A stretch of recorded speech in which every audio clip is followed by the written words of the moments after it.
Goff works out of the gun. Gibbs to his right. Jared takes, back, looking, throwing, got the man! Touchdown, Detroit Lions, Jahmyr Gibbs! Football is back in Detroit, and that means I am back with another edition of the Twentyman Huddle podcast. We're going to get you guys all set up for training camp, and I've got a very special guest to start out. She is very much in touch with everything going on with the NFL, and especially the NFC North. Stacey Dales from the NFL Network. Thank you so much for joining me, Stace. I appreciate it. Tim, you know how much I always love to join you, and we're right on the cusp, man. It's about to start the chaos, the frenzied chaos. Like I'm kind of baking here in Chicago. It's been a really warm summer, really hot, humid summer, but it's about to get more intense because I think this division is going to be even more fiery than it was last year. You know, it's crazy to think that July, I'm already back in training camp. July 31, the Detroit Lions are playing a football game in July. You know, they're on the Hall of Fame game. Like, there was no offseason, there was no summer. Like, we're back at it. But, look, Lions fans are excited, obviously, with what's gone down, in Allen Park here the last 2 years with the success the team has had. Let's start with this, Stace. Can anybody in the NFC North knock off Detroit? Or do they head in your opinion, as the favorite, as the top dog, the two-time reigning division champion? Is it theirs to lose? I think until somebody gets them, it is. I think that's the case in a division of this magnitude. I was just doing another deal with somebody else, and I kind of look at this division like truly a marathon, where you have that cluster of runners up front and they're kind of staying together. And that's how it was and how it all shook out, Tim, as you know, last season. I mean, Detroit goes 15 wins, Minnesota 14, Green Bay 11. They all go to the playoffs. And all of a sudden, people would argue the best play caller currently in the NFL. I mean, there's a good handful of them right now. He's now the coach of the team that finished 5-12 in Chicago, in Ben Johnson. So it's going to be a race, I think, once again. But until somebody knocks off the Lions, even despite the changes, right? We're all going to talk about every year. I feel like there's something that people come to criticize with the Detroit Lions and Dan Campbell, but he always finds a way to battle through some level of attrition. And I think it's just because of, I go back to specific calls he's made in games, Tim.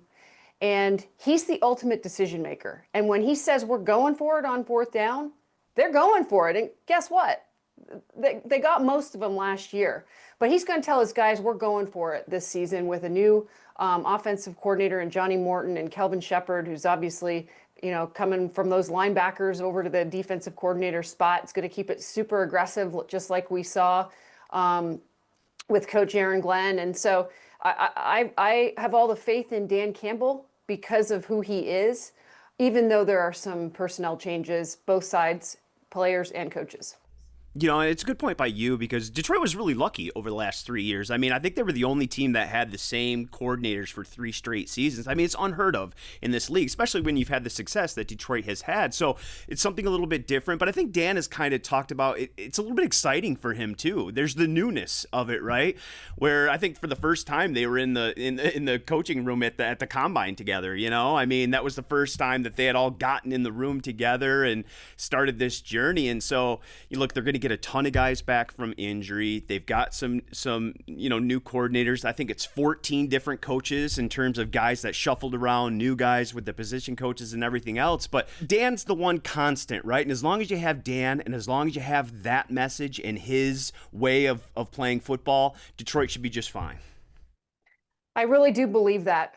The more time I've just been around Dan and his energy when I'm standing down on the sideline, because I had so many Detroit games last year and those final waning minutes, like last two-minute drill, and just watching how he operates and the conviction with which he coaches, I think he's really set a standard. And I mentioned that word attrition. What I saw last year manifest with that defense, to have a rash, not just a rash, but a complete wipeout of your best players, and to still be able to.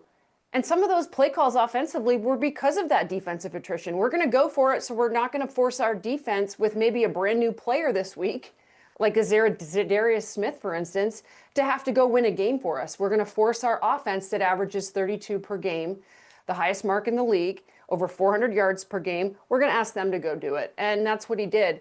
I also just love the fact that Jared Goff is now truly the coach on the field. I mean, he is just so savvy in what he does, and I'm really loving some of this Netflix QB stuff that I'm seeing clips of with him, because it just shows how brilliant he is at the position. And I think everybody's feeding off that energy. I'm also though very concerned about, how this team goes directionally with their center position.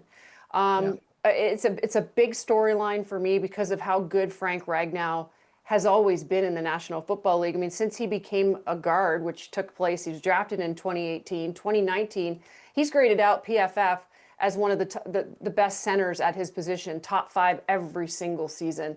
So whether that's Graham Glasgow, whether that's Tate Ratledge, the rookie, it's going to be interesting. But I trust in Hank Fraley. Yeah, 100%. He's one of the best position coaches there is out there, bar none. It was great that he's back in Detroit. You mentioned Chicago. You mentioned Ben Johnson. I know there's a little bit of sigh from Lions fans when you talked about the best play caller no longer in Detroit. But look, Stacey, you live in the Chicago area. What is the buzz right now with the Chicago Bears team? Because I'm assuming it's pretty high, not only getting Ben, but look, Caleb had a really good rookie year. Now, it was over...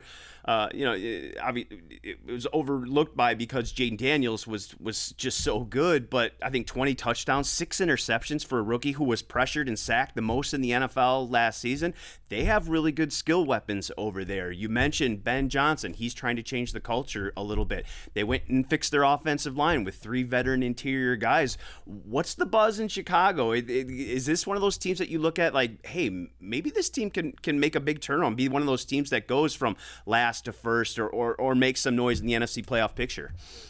It's a great question, Tim, because it's an important question, because I've seen all the different turnover from coaching staff changes, personnel changes over the years with the Chicago Bears, and all the coaching turmoil. And every few years it's new somebody's out, somebody's in. Well, they just extended Ryan Poles, so he's going to be kind of manning the fort and has done some really good personnel things. One of those decisions was bringing in Ben Johnson.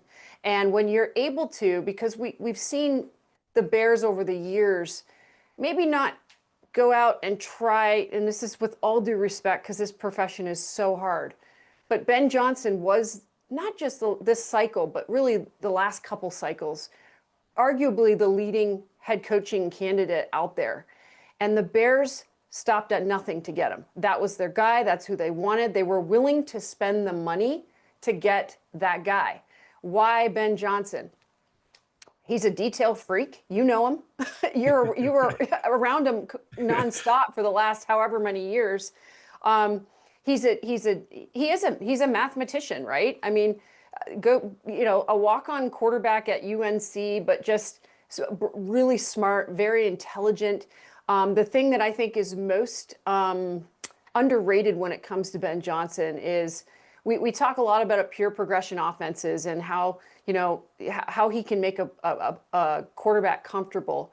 But to me, like, he has a real knack for really uncovering coverages and in game his adjustment to defensive coverages and what they're throwing at his offense as a play caller, and being able to then translate that to the quarterback. And you go back and watch tape, go back and watch the Vikings games from last season, and you'll see his in-game adjustments to those coverages. A guy like Brian Flores is going to empty the kitchen sink on you, and Ben was ready for it at every turn. And I think that's how he's going to help this young quarterback, besides getting him to play really detailed and make his pocket movement more streamlined and make that cadence, I think, more understandable for him and therefore the offense. Yeah, and that protection is going to be big for me too. Early on in camp, watching that, can they protect him better? If they can do that, Ben's offense is very much timing, space, get the ball out here on time. Now, look, Caleb can improvise with the best of them, and that's going to be part of his game, and Ben's going to use that. But it's a timing offense. It's be here at this position at this time, protect him, get it out. I'm going to create the space and the matchups. And so it'll be interesting to see if they can protect him early. That'll be one thing I'm looking at. There's no question. I mean, Braxton Jones, too, is coming back from an injury on the left side of that offensive line, and you're going to see some young players competing, maybe even into training camp. We'll see when Jones is ready. But in Ozzie Trapillo, their second round, I believe, pick out of Boston College, he's massive in frame. And then Karan Amagaji, who's, he's now had some time here in Chicago, and they've had a little bit of a competition with Braxton Jones out. So they think they have some depth with that offensive line. But I would say too, Tim, I mean, you know this. One thing you have to do in this division is you got to get the ball out. And Caleb Williams is responsible for holding on to it too long at times. So it's not just on that offensive line. But I certainly think that because of the veteran presences they've brought in, Tooney, Dolman, and, Jonah Jackson, there's some brain power that I think has now added to this unit that will make the job of the quarterback easier. And for second-year quarterbacks, it's just so critical to have that stability and then have a coach who's going to give you some gimmies. And I think Ben Johnson is going to give Caleb some gimmies. What do I mean when I say that? When it's 4th and 1, or when it's, 3rd and long, or it's 3rd and 5, he's going to have some built-in answers for Caleb Johnson because of his vast understanding of what defenses want to do. And because he has been so successful calling plays, I think some of those gimmies are going to help Caleb, and that offensive line will kind of marry with that. Stacey, I have to say, your dog looks completely content and comfortable in that spot right behind you there. I don't think he or she has not moved yet. That is one of the most content. She's something. Yep. She's something else. Mom's That's doing blue. what she's doing. I'm used to this. This is my little my dwelling of football, this room. And so she's so soothed by football because I go into a happy place when I talk about football. But yeah, she's my little sidekick. And pretty soon she'll be watching me do it on TV because I'll be back on the road again. Minnesota, 14 wins, obviously came down to week 18 last year for the division, for the number 1 seed. Stacey, when you look at that team, 5th in points allowed last year, they've got skill weapons to rival Detroit. Is it J.J. McCarthy or bust? Is it really all about the quarterback position in Minnesota? Because you look at the roster, the defense, the coaching that they have there with McConnell, and it all seems to be in place, but you know as well as I do, if you don't get great quarterback play, it really doesn't matter, especially in this division. Is it all about J.J. McCarthy in Minnesota? Yeah, but they sure have built a roster to make it easy for him to slide in there and be a good quarterback. And you can be simply because of Kevin O'Connell. It's the Kevin O'Connell factor. Tim, I will never forget just sitting with Coach O'Connell last year in a production meeting ahead of one of the games I was covering. And I think we were overseas, but he was talking about Sam Darnold and his resurgence. And we all thought, okay, this guy's cooked. Where's he going in the NFL? He's probably going to be a backup along the way. Well, from the moment that Sam became a Minnesota Viking on that 1-year deal, and I think it was 1 year, right? And the moment they stepped on grass together, but even meeting rooms, it was like, how can I get this guy can really throw the ball? He can take hits. He has the ability to move outside the pocket, but how can I get him to be disciplined and really have a checklist on every play he talked about and really condense the pocket for him and make this thing see through the rush he talked about. But the most important thing is how much can I fill his cup every week? That's Kevin O'Connell is an incredible master at teaching the quarterback position. Josh McCown is there too. And then there's all this knowledge, but Kevin has a really good way of making the quarterback position easy. And so I feel really confident about his marriage with J.J. McCarthy. And I'll tell you this, every Minnesota game I had last year, talking on the sidelines to coaches, this is a golden retriever. I mean, he is just lapping it all up, right? Like that was actually said to me. I mean, he is lapping it up. He loves football. He's going to operate the offense just the way Kevin wants him to. So he's not a quarterback that's going to just rip it outside of script. And when you have a retooled offensive line, they've got a brand new offensive line. I mean, Christian Darrisaw didn't play last year because of his injury, so he'll be back. And then you've added Will Fries, Ryan Kelly in the middle at center, and Donovan Jackson, who's going to be an absolute baller, their first round pick, to one of those guard spots, likely left guard. We'll see. But I just think they got all the pieces. They've got Justin Jefferson. They've got Hawkinson. Like they're pretty loaded. I mean, Addison came on big last year. They've got the running back. I mean, they're as skilled as Detroit, I think, and the skill position. Yeah, and their defense is going to only be better. They've added a couple guys there. Javon Hargrave, Jonathan Allen via Washington. Like, they added more beef up front to an already vicious pass rush. So Minnesota's in good hands, I feel.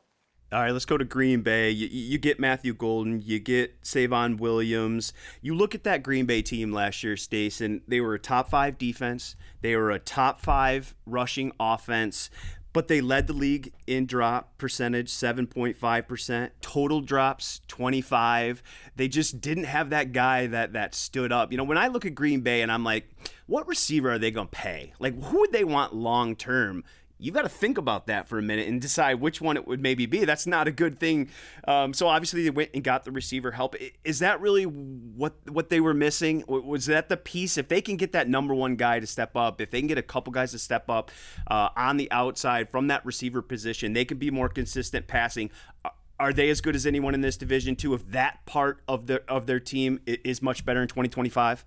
Yeah, I mean, I think with Green Bay, they turned the ball over at an extraordinary rate just defensively last year, gave it back to the offense, Tim. But if their pass rush can be more effective, like just that front group, if they can be more effective, like get something more out of Lucas Van Ness, for instance, that could be a whole different level of a defense if that's the case. But offensively, Jordan Love has to be healthy. But here's the cool thing about Matt LaFleur. Another incredible play caller in this NFC North, right? They lose him, and Malik Willis steps in, and there's no drop-off. They run the ball as well as anybody in the league last year with Josh Jacobs. And, you know, now they get Marshawn Lloyd back healthy, who's going to be a serviceable backup, I think, for Jacobs. So here's what I hope, I kind of hope, and you touched on this, Tim, for the Packers. We've now watched this, what has been the youngest offense in football evolving for the last couple years with this. It's almost like wide receiver by committee. So when you say, who are they going to pay? I kind of want and hope for a declaration of a tier in their wide receiver group. What do I mean? You've mentioned the drops. They dropped the ball at an extraordinary rate, which wasn't all on Jordan Love last season.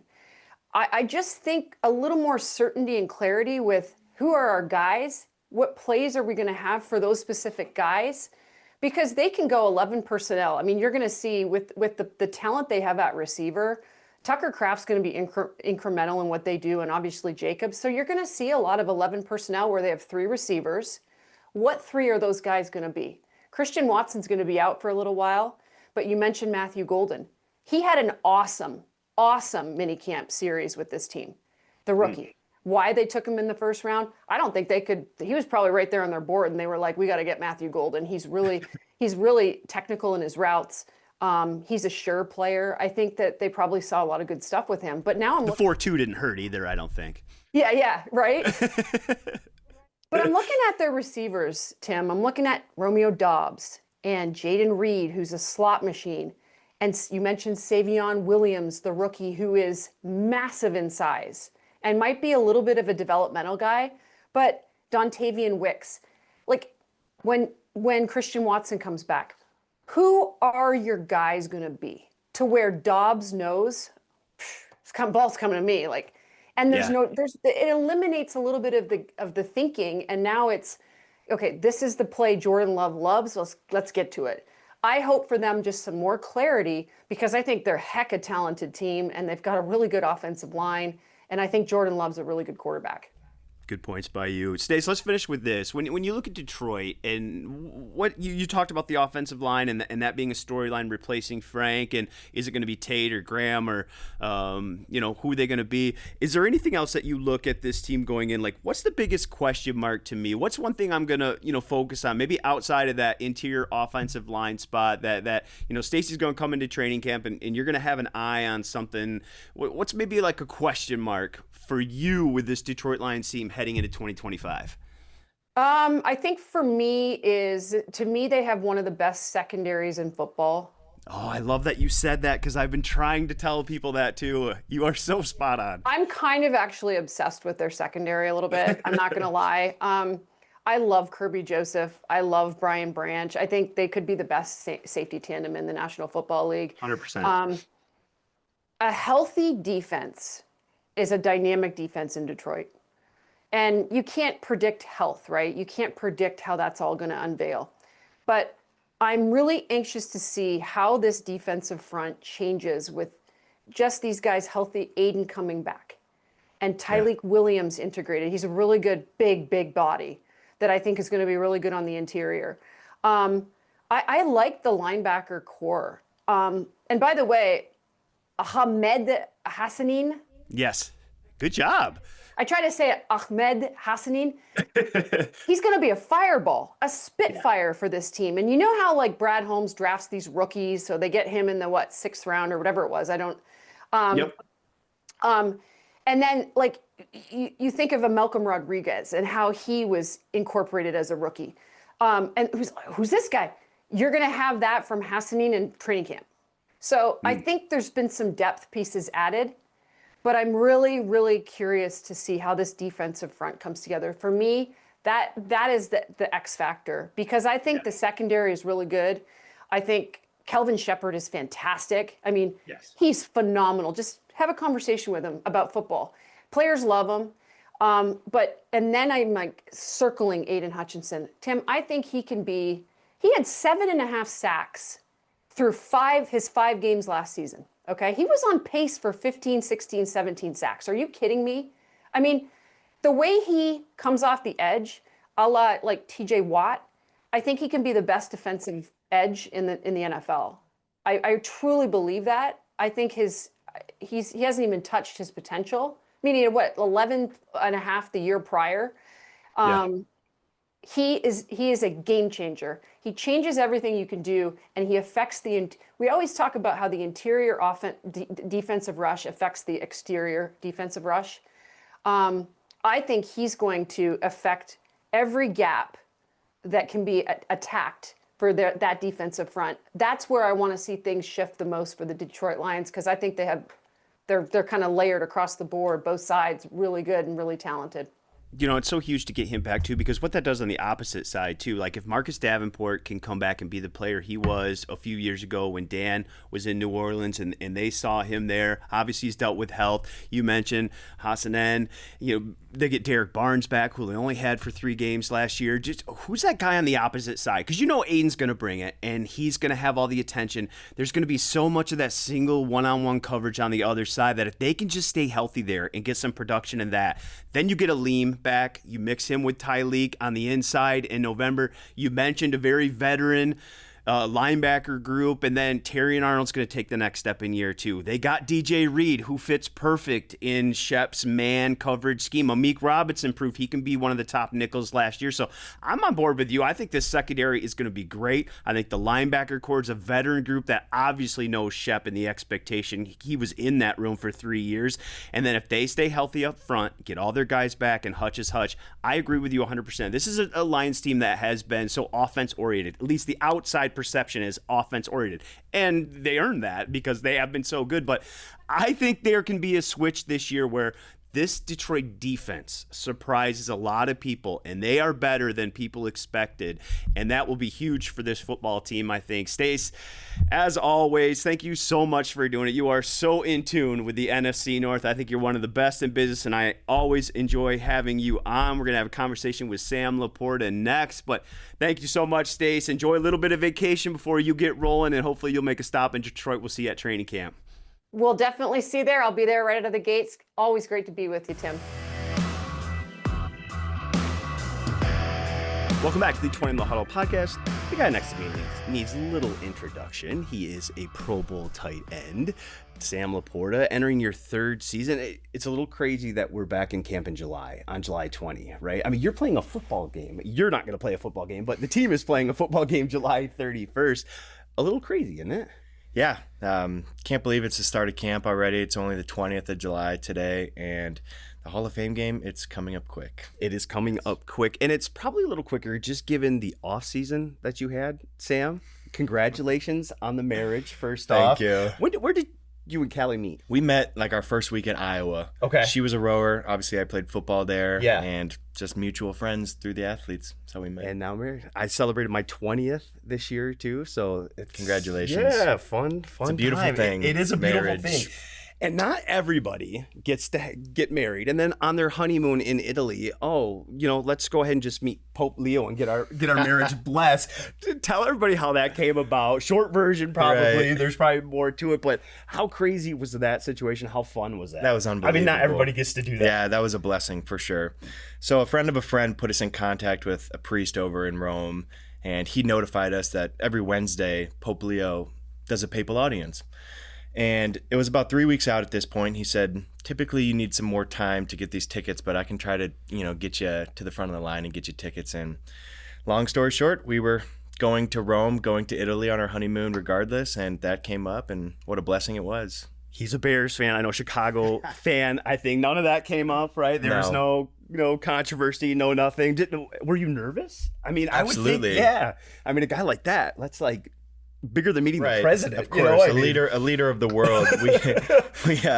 We sat out in St. Peter's Square for like 4 hours. It was every bit of 90, 95 degrees by the end of the day, and I was very sweaty. But yes, finally getting to meet the Pope, it was a blessing getting our marriage blessed. I'm curious, because of the honeymoon and everything, were you able to do tight end U this year? Not. I was bummed out, but I'd rather have been on my honeymoon. Yes, of course. Yes, and you're supposed to say that Yes, too. Make sure yes, you say that. I told her that over and over. But tight end U is interesting to me because I know you've done it before. Yes. And Greg Olson, Travis Kelce, they do a great job kind of organizing. I know there's some other guys too, but as a tight end in this league, how valuable is that week working with those guys and just all you guys getting together? What's it like, and how valuable is it for especially a young guy like you early in your career? Yeah, it's fun just to be around the group that is the tight end position. In the locker room, I feel like we're such great characters make up the tight end group. So the collection of guys that are down there at tight end U, great personalities. And then, of course, everything you get to learn from the guys that have played the position at the highest level over the years. You get Greg Olson down there, you get Travis Kelce, you get Gronkowski, you get George Kittle, you get Hawkinson, you get Dallas Clark. Go down the list, right? There's a zillion guys down there that have played at such a high level, all pro level, gold jacket guys.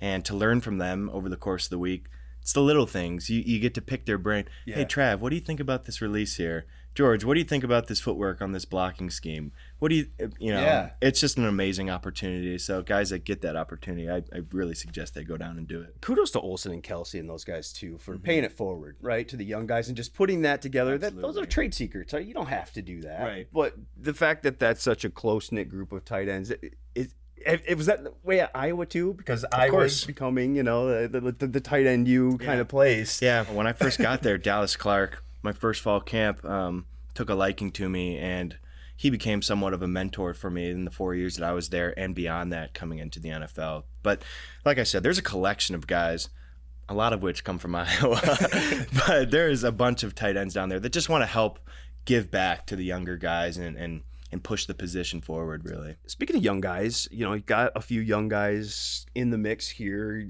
still looking for that maybe number 3 tight end. How is this room coming together? What do you think of the young guys? And once you start camp and kind of get into it, how long does it take for that room to kind of gel with the different personalities? You got veterans in there, you've got some new guys. Sure. Just how long does that take? And what do you think of that competition between, the young guys, maybe a couple vets for that number 3 spot? We have a great group of guys this year. 2 rookies in Luke Deal and Zach Horton provide a lot of value to the group. We get a new player in Kenny Yeboah coming over from the Jets, an experienced guy, played a lot of football. And, Shane and Brock, of course, to round out the group. Just a fantastic group. Great guys. Better friends of mine than players, really, at the end of the day. I love lining up next to those guys and competing with them. But by the end of camp, you can start to tell who's going to add value and in what area. Yeah. Guys start to stand out. Within the position group, there's varieties of, is this guy going to be more of an HF? Is he going to be more of a true Y, inline blocking guy? What sort of value do you add? So by the end of camp. we'll be able to. That number 3 spot, is versatility key to that spot too? Of course. Not be so much of a one-trick pony, be able to do play different spots there, because you never know when you're going to have to hop into that number 3 spot, what you're going to have to do. Of course. I mean, when you play the numbers game, which they always tell us not to, the number 3 tight end typically plays a lot of special teams and is very versatile, like you said. What do you think of Tyler Roll? He's a guy that's gotten a lot of kind of steam ahead of time when he's gotten here. Popular guy. I know Dan talked about really wanting him. Yeah. Just how is he to the room? What does he bring? First impressions. Very fiery. I love the attitude that Tyler brings every day. He'll be great in the middle of camp when days are getting long. You're in pads for like the 10th day in a row. Maybe you don't want to push yourself. Tyler's going to be fiery for us. So he'll be amazing, bringing us that motivation and just pushing us to be our best. And then new offensive coordinator too, and John Morton. Yes. Just maybe first impressions of him as well. Doesn't seem as fiery as Ben. Maybe that's just my first impression watching him in OTAs and the first practice. You laugh. Maybe you have a different impression. You obviously know him a little bit, but just first impressions of him, maybe just what you think. And is the casual fan going to be able to see a big difference in this offense? Because when we talked to John in the spring, he said, look, it's number 1 offense in the league. Like, I'm not changing a whole lot. Obviously, he's got some things that he likes to do, some principles that he's developed over his many years in this league. But will the common fans see the difference and maybe just first impressions of John taking over that OC job? Sure. Yeah, I feel like it's kind of a 2-part question. In terms of like what the common fan will see, we have a lot of guys back from last year, especially like this core skill position players, the guys that you are going to see touching the ball, starting with the backs. Best duo in the league, Dave Montgomery and Jahmyr Gibbs. And you got the wideouts, you got Khalif, you got J-Mo, you got St. Brown, you got Tim Patrick. J-Mo, fastest guy in the league. I mean, it's crazy. You got a new face in Tesla. And then the tight end position is basically the same as well. Yeah. And that's really exciting for a coordinator like Johnny to come into, in my opinion. You got a set group of guys that have played at a high level with Jared Goff at the helm, conducting the offense. And he gets the opportunity to call what he's been learning his entire life as a coach, mostly a pass game coordinator the last couple of years. And he's done a fantastic job in asking for help from Hank Fraley, who's been a fantastic run game guy the last couple of years with the offensive line.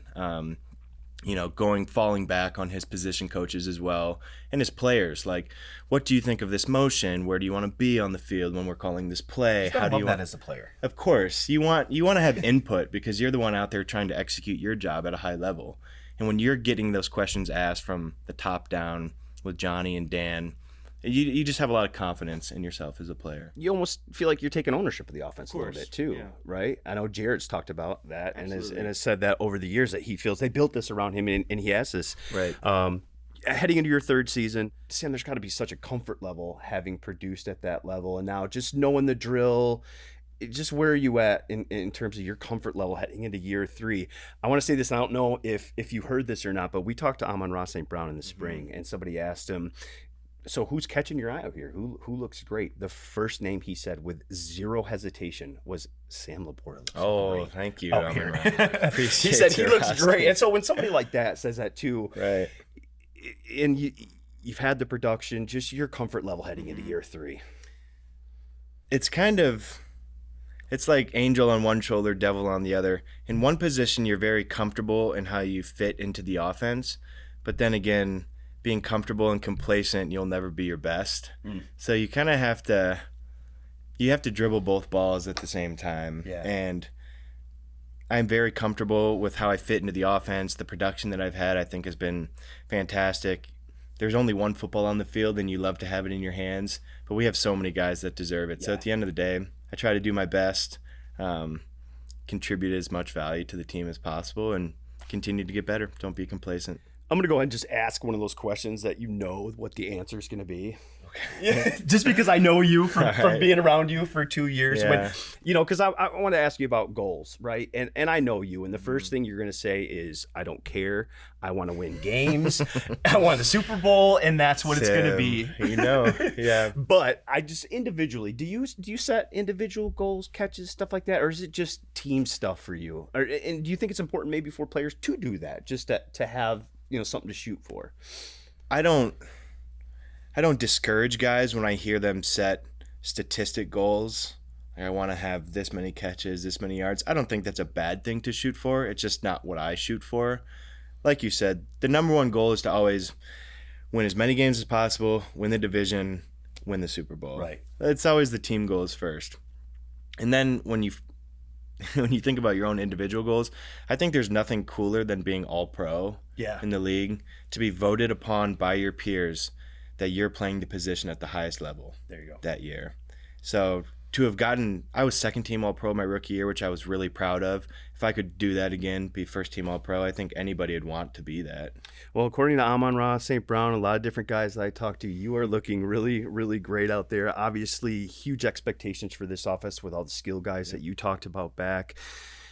It's camp, the grind begins, but I think everybody here is excited about the season that you're going to have, the offense is going to have, the team is going to have. Thanks so much for joining me. Put your head down, grind, and we'll catch back up in a couple weeks. Catch back up in a couple weeks. Thanks, man. Tim. Appreciate you. Welcome back to the Twentyman Huddle podcast, and I am very happy to welcome in Tom Pelissero. You guys know him, NFL Network insider. He has his pulse on everything the NFL, and he's pretty well connected here in Detroit as well. Tom, thanks for joining the podcast. I appreciate you. You got it, Tim. This is my first media obligation post-vacation, so got back from the lake. Haven't really fully shaved or gotten a haircut. So you're getting the real, this is the off-season me, but hopefully this will help my brain get into training camp mode here. I love that. This is the podcast to preview training camp, so we're all getting back in football mode. Look, it's crazy that we've got first practice come Sunday.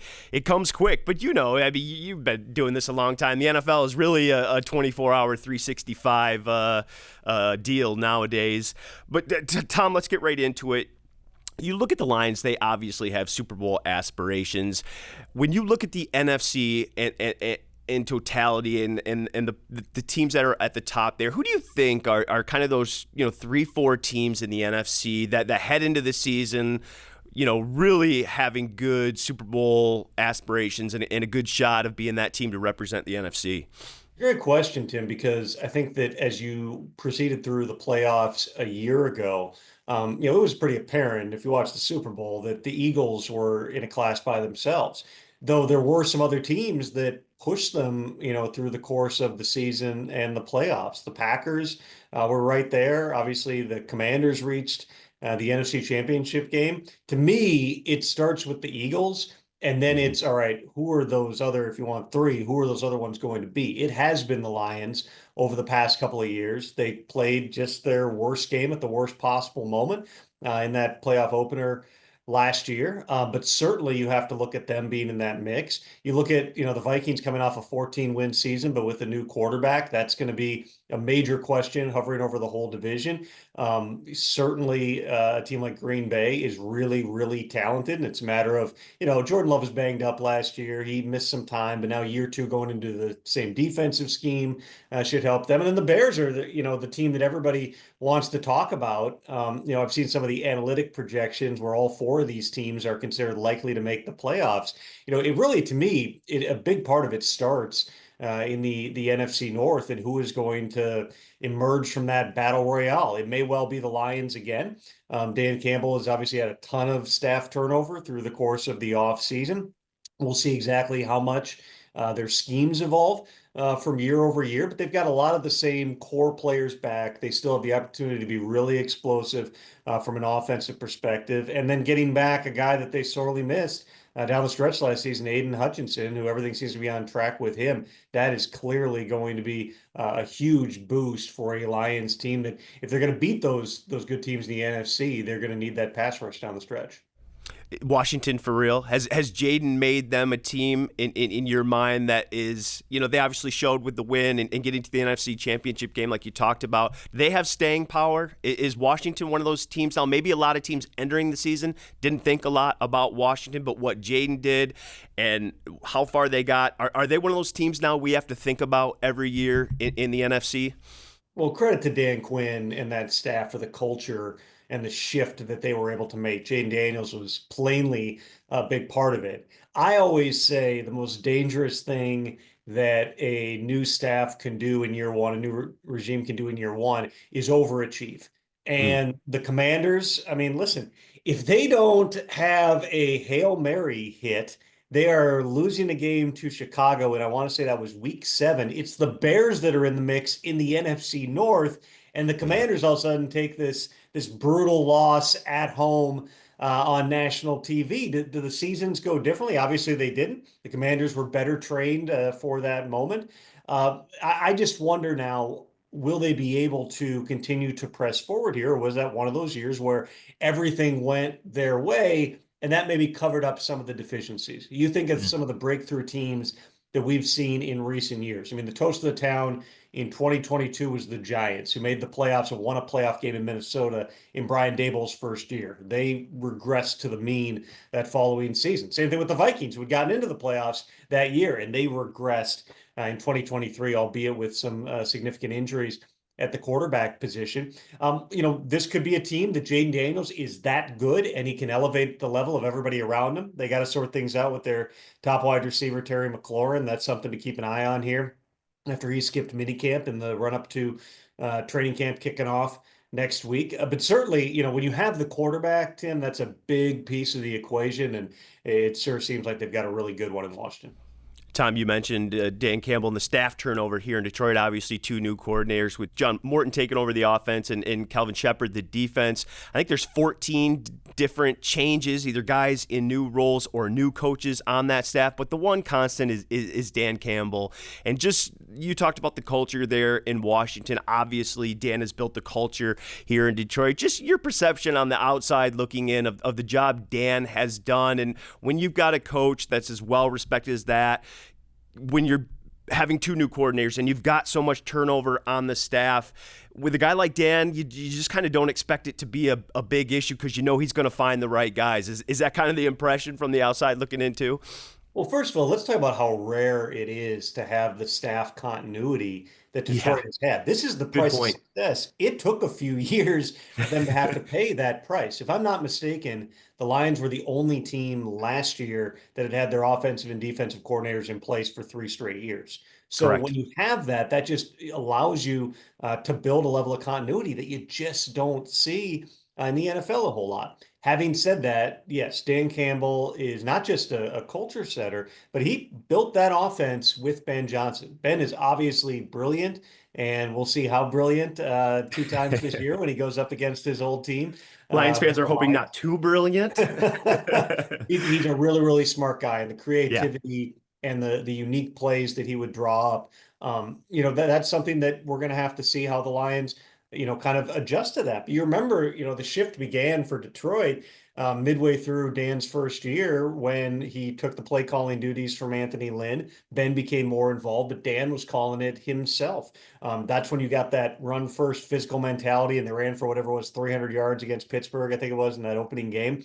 Mm-hmm. Dan's going to be heavily involved, and John Morton's been around the block. I mean, he's coached with some really good people. Sean Payton, certainly chief among them. He was there in Detroit at one point previously here. I don't think that there's going to be, a beat skipped per se. I do think that anytime that you have, again, this level of turnover, because it's not just your coordinators, but there were a bunch of other staff members, Tanner Engstrand going on to be the Jets OC, and JT Barrett following Ben to Chicago. There were others. Antoine Randall L. over Antoine in Randall Chicago. Yeah. L. as well. I mean, that's a lot. And so we'll see. The one thing I know about Dan is he is never afraid to confront whatever his realities are. And you've seen it with some of the, we might say incremental moves, but certainly they've been swift moves when it was, again, taking away the play calling duties from Anthony Lynn, whether it was making a change to his defensive staff, moving on from Aubrey Pleasant at the time. If there's something that he doesn't feel like is right, he's not going to hesitate to change it here. But this will be a big test. There is no doubt about it. And maybe you would hope after this many years now, the player leadership also is going to be able to rise up, and whatever void might need to be filled with some of those guys, namely Aaron Glenn as well as Ben Johnson, moving on. Maybe there's some of those players too that can help bring that entire thing and keep it rolling in the right direction. Yeah, I think that's a great point by you because it is a core that's now been here and established. And you saw on the Netflix just the leadership that Jared Goff has being in his 10th year and running the show there. And look, talking about Dan a little bit, Tom, he doesn't get enough credit for the offensive mind that he is. Everybody sees the opening press conference and the grit and some of the speeches and stuff, but he is a very apt offensive mind, and he doesn't get enough credit for it. And to your point, that offense turned when he started taking over the play calling, and it's him, Ben, and Jared that built this offense. Ben deserves a lot of credit for it, but Dan had a big part of building that offense around Jared. He doesn't get a lot of credit for it, so it'll be fun to see how this kind of goes, knowing that Dan's the constant there. Yeah, I think that was one of the misconceptions. I know that was one of the misconceptions about Dan when he came to Detroit. He had the press conference that people still quote to this day, but the thing that I kept emphasizing on TV was Dan Campbell worked for Sean Payton, who is as bright of an offensive mind and as demanding as any coach in the NFL. But Dan was presenting parts of the game plan. Dan was speaking to the team on a weekly basis. If Sean had something else going on, Dan was the one who was stepping in and running the show. That level of trust, I think, really spoke volumes about how smart Dan is. And again, we're going to see, does his stamp come through even more this time around? I don't know if it's possible to run the football more than the Lions are already, but maybe there's more of an emphasis into certain areas of it. Every year is an evolution. I bumped into Dan at the coffee shop in one of the hotels in Indianapolis at the Combine, and he was probably getting his 5th coffee of the day.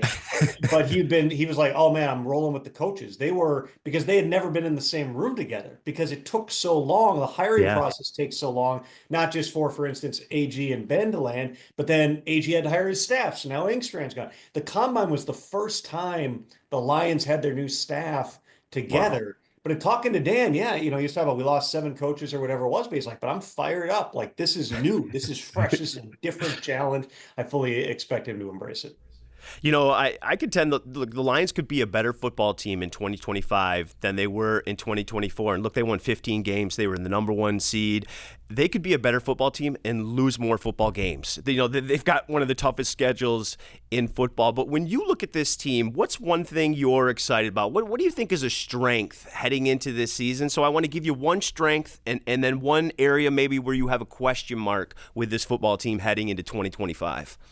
Well, the question mark, if we start there, is probably just going to be, do they have sufficient amount of pass rush? I think that you saw that last year. They obviously, brought in Za'Darius to try to help fill the void here.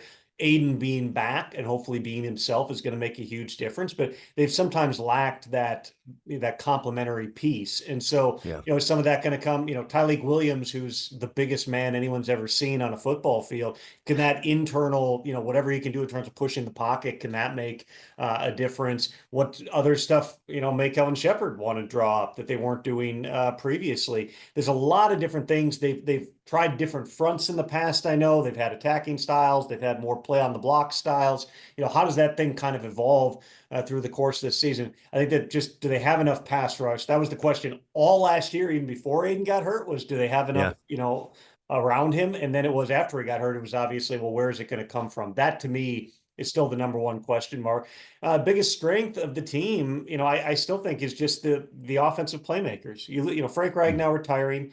That's a big deal. And you're going to have to, do some adjusting on your offensive line, which if there was one strength left over from the Bob Quinn, Matt Patricia days, it was that offensive line. And they have had a lot of continuity in that group. If the offensive line can come together, then, you just think of the levels on which they can beat you, both in terms of running the football with Montgomery, who was healthy enough to play down the stretch, should be a lot better this year. Obviously, Jahmyr Gibbs, everyone, in the fantasy football community is talking about this guy can be a top 5 type of performer this year. And then it's Amon-Ra St. Brown, and it's J-Mo, and it's Sam LaPorta, who you'd hope is a little bit closer to being himself now, a little bit further removed from the injury. They've got tons of playmakers. And obviously Jared Goff, who's played at a really high level. This is the first time now, too, Jared's not going to have been around. How does that dynamic work here, in addition to having your passing game coordinator moving on as well? I think that they've got the chance to be really, really dynamic again, which is saying something because you're talking about a team that, if I'm not mistaken, led the league in points last year.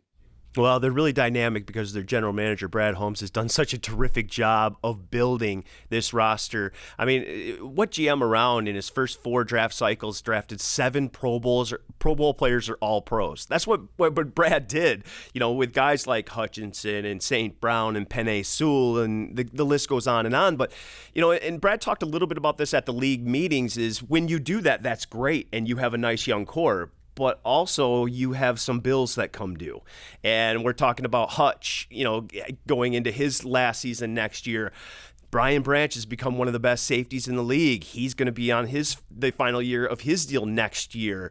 You've got Jamison Williams. You've got Sam LaPorta. You've got Jahmyr Gibbs. These are all guys that are in line, Tom, for, maybe set the market at their position type deals. Some tough decisions are coming down the line. What do you think a Hutch, let's maybe start there, contract might look like, and then just the position that Detroit's in, having so many good young players, but are tough decisions headed this way? I mean, that's the problem that every team wants to have, is you've got too many good players, and you push it as far as you can for as long as you can, and sometimes you have to make hard decisions. Look at the other teams that have been, in the mix for a long period of time. The 49ers, that bill came due, as you put it, this offseason, when it was, we can't have whatever it was, 15, 18, $20 million Deebo Samuel on this team, and we can't continue to pay Javon Hargrave. We're going to have to make some tough moves here, because now we're paying Brock Purdy at the top of the market. The Chiefs have gone through multiple different iterations. I mean, who thought going into the offseason a few years ago that they would trade maybe the most dynamic weapon in the entire league in Tyreek Hill? But what they were looking at was, we need to rebuild on both the offensive and defensive fronts. Well, if we're now paying, Tyreek wants a new deal, and he thinks Devontae Adams got $28 million a year in Vegas, even though realistically it was like 22, but now he's asking for 30.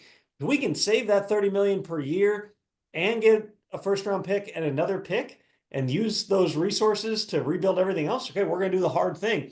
Those are some of those types of decisions that you have to make. In terms of an Aiden Hutchinson contract, the longer he waits, the more the number is going to go up, particularly if he comes back in camp and shows he's fully healthy. The bar is set at $40 million a year. That was Myles Garrett. I would fully expect that an Aiden Hutchinson deal comes in significantly north of that, because you also have TJ Watt, Trey Hendrickson. That one's probably not going to be, at least as of now, it's not going to be north of 40, but it's going to be another top of market deal. Max Crosby, Danielle Hunter, a bunch of guys got in that $35 million range through the course of this offseason. So as some of these other deals start to get done, Micah Parsons as well, that's going to push into the 42, 43 range. Aiden Hutchinson, if they're not doing that deal until the end of this year, that could be 45. We'll just have to see, with the cap going up, how much that market expands and what some of these other deals end up looking like. In terms of Brad, and what he's done with the roster, I think that the Lions have done as good of a job as anybody at being able to walk the line between getting really good players and getting guys who fit. There are times, and you saw this when Bill Belichick had full authority over personnel in New England, where they were drafting guys who were fits, but eventually you end up with a bunch of average athletes from Navy who might be really sharp and they're on time and they can learn fast, but they're just not going to be competitive with a team like the Bills that's just loaded with talent.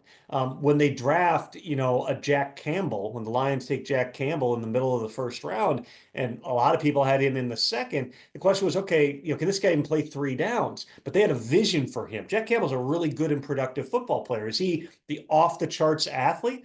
No, but they saw within their scheme, this is what we can do with this guy. Aiden Hutchinson's the other one. The Jaguars took Trayvon Walker over Aiden Hutchinson. Why? Because of traits. Because Trayvon Walker tested as better than anybody, better than Jadeveon Clowney, better than anybody who's ever been at the combine. He didn't play a ton. He wasn't a starter at Georgia. He didn't have a lot of sacks, but they thought the upside is there. Well, we're now going into year 5, I believe, of Trayvon Walker, and we're still waiting. He was better last year. He had 9 sacks. But we're still waiting for him to have anything close to what Aiden Hutchinson did, because Aiden Hutchinson may not be the athlete, but he was much closer to being a fully formed football player, and also a guy the Lions knew they could count on from a leadership perspective, from a culture perspective. Jahmyr Gibbs, everyone in the league loved him, even though people were shocked that they took him where they took him. a lot of coaches love Jahmyr Gibbs. But again, it's the fortitude to say, even if they couldn't have traded down in that first round, they were going to sit there. And I think they were at 6 or 8. They were going to take him there. Even if they hadn't been able to trade down, they were going to take Jahmyr Gibbs. That's just that's how Brad was trained with the Rams. It was very much about, we need football players. We need guys who love football and they're really good at it and they're productive. A lot of times that's going to skew toward taking players from bigger programs. I mean, the guys I just listed off, almost all those are big program types of guys, Big Ten guys, SEC guys. They've found their bread and butter. And I don't know that anybody, just off the top of my head, I don't know that anybody has drafted better than the Lions have drafted since Brad and Dan got there. And they've been a terrific duo, and that's so important to a franchise and to the success. And that's the most important relationship in an organization, is the relationship between your head coach and your general manager. It's a terrific one here in Detroit. They are very much in tune with what the roster needs. Get talent and develop it. That's how you stay a winner for a long time. Tom, I love the conversation. You are one of the best in the business, sir. I thank you for being your first media responsibility after vacation. That means a lot to me. You did a great job, and as always, we're going to have you on again. Great stuff. Tom Pelissero from the NFL Network Insider has a touch on everything in the league. Tom, thanks for joining the podcast. Appreciate you. Tim, I'll always owe you for those radio appearances you made with me in Minneapolis like 15 years ago. So anytime you need me, buddy.